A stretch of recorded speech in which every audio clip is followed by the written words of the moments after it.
میری پیاری بہنوں، آج کی یہ ویڈیو چھوٹی سی ہے لیکن بہت دل سے ہے۔ آپ سے بس ایک درخواست ہے کہ اسے اینڈ تک ضرور دیکھیں۔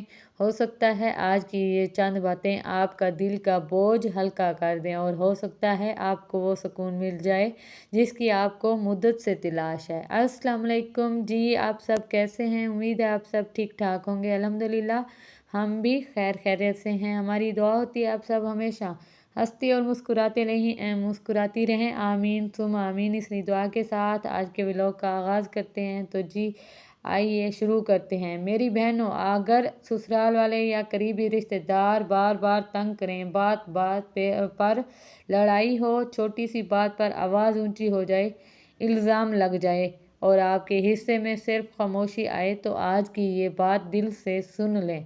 میں یہ کسی کو نیچا دکھانے کے لیے نہیں کہہ رہی، میں وہی بول رہی ہوں جو خود محسوس کیا ہے، جو خود جیا ہے۔ باہر کا زخم برداشت ہو جاتا ہے لیکن اپنوں کا دیا ہوا زخم دل کے اندر اتر جاتا ہے، اور جب قریبی رشتہ دار دل توڑ دیں تو تکلیف اور بڑھ جاتی ہے۔ لیکن میری بہنوں، یہ زندگی ختم نہیں ہے، آپ اکیلی نہیں ہیں۔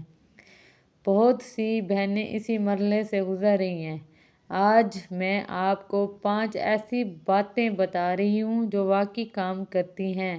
کوئی مشکل فیصلہ نہیں، کوئی بڑا فیصلہ نہیں، بس وہ باتیں جو دل کو مضبوط بناتی ہیں۔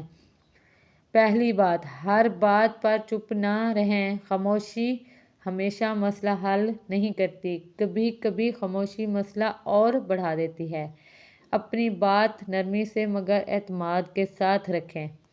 دوسری بات، ہر رشتے کی ایک حد ہوتی ہے، اس حد کو مقرر کریں۔ حد مقرر کرنا بدتمیزی نہیں، یہ اپنی عزت کرنا ہے۔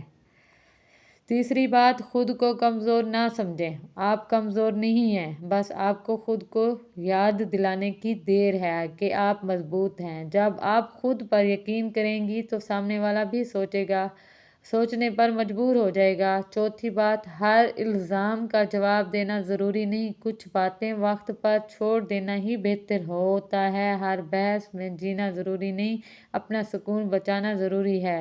پانچویں اور سب سے اہم بات، سکون باہر سے نہیں ہوتا، سکون آپ کے اندر ہوتا ہے۔ اپنے دل کو مضبوط کریں، اللہ پر چھوڑ دیں، جو آپ کے حق میں بہتر ہوگا وہی ہوگا، اور یقین کریں سکون خود راستہ ڈھونڈ کر آپ تک آ جائے گا۔ میری بہنوں، اگر سسرال والے تنگ کریں، قریبی رشتہ دار دل توڑیں، تو یہ 5 کام ضرور کریں، انشاءاللہ زندگی میں سکون آ جائے گا۔ اللہ حافظ۔